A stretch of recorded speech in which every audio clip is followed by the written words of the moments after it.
SC ఎస్టీల కోసం ప్రత్యేకంగా ఎస్సీ సంక్షేమానికి 20,281 కోట్ల రూపాయలు ఖర్చు పెట్టబోతున్నాం. సబ్ ప్లాన్ తీసుకొచ్చాం. దీని వల్ల మీ జీవితాల్లో మార్పు తీసుకురావడానికి ఈ ప్రభుత్వ కార్యక్రమాలు చేపడతామని చెప్పి కూడా నేను మీకు తెలియజేస్తున్నా. ఇందులో ఎస్సీ రైతులు ఉంటారు, వాళ్లకు 1,300 కోట్లు ఖర్చు పెడుతున్నాం. హార్టికల్చర్ చేసుకుని ఎస్సీల కోసం 130 కోట్లు ఖర్చు పెడతాం. ఇండ్లు కట్టుకోవడానికి 1,253 కోట్లు ఖర్చు పెడతాం.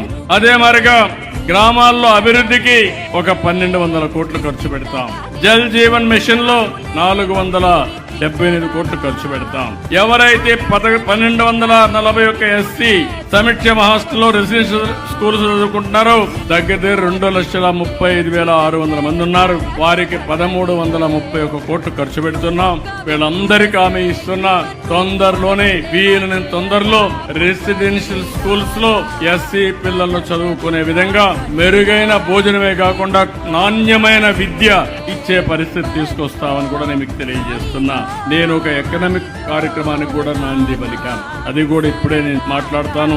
ఏం చేయబోతాం కూడా చెప్తాం. ప్రభుత్వం సబ్సిడీ ఇస్తాం, లబ్ధిదారుని ఎంపిక చేస్తాం, మీ ఆదాయాన్ని పెంచే కార్యక్రమం తీసుకొస్తాను. దీనికి తోడుగా P4 కూడా తీసుకొస్తామని చెప్పి కూడా నేను మీకు తెలియజేస్తున్నా. ఇప్పటికే మీరు చూస్తే 21 లక్షల పేద ఎస్సీ ఎస్టీ కుటుంబాలున్నాయి. వీళ్ళందరి కోసం 200 యూనిట్లు కరెంటు ఉచితంగా ఇస్తున్నాం. ఇప్పుడు కొత్తగా ఒక స్కీమ్ తీసుకొచ్చాను. మీ ఇంటి పైన సోలార్ ప్యానెల్స్ పెట్టి కరెంటు ఉత్పత్తి చేసి మీరు వాడుకునే 200 యూనిట్లు వాడుకుని మిగిలిన కరెంటు డిపార్ట్మెంట్ కి ఇస్తే యూనిట్ కి ₹2.09 మీకు డబ్బులు కూడా ఇస్తాం. దీనివల్ల మీ ఆదాయం పెరుగుతుంది. నెలకు గాని మీరు 100 యూనిట్లు ఇస్తే ₹210 ప్రతి నెల మీ అకౌంట్లకి డబ్బులు వచ్చే పరిస్థితి వస్తుంది. దీనివల్ల కూడా మీకు ఒక వెసులుబాటు వస్తుంది. సంవత్సరానికి 2,500 నుంచి ₹3,000 అదనపు ఆదాయం వస్తుందని చెప్పి కూడా నేను మీకు తెలియజేస్తున్నా.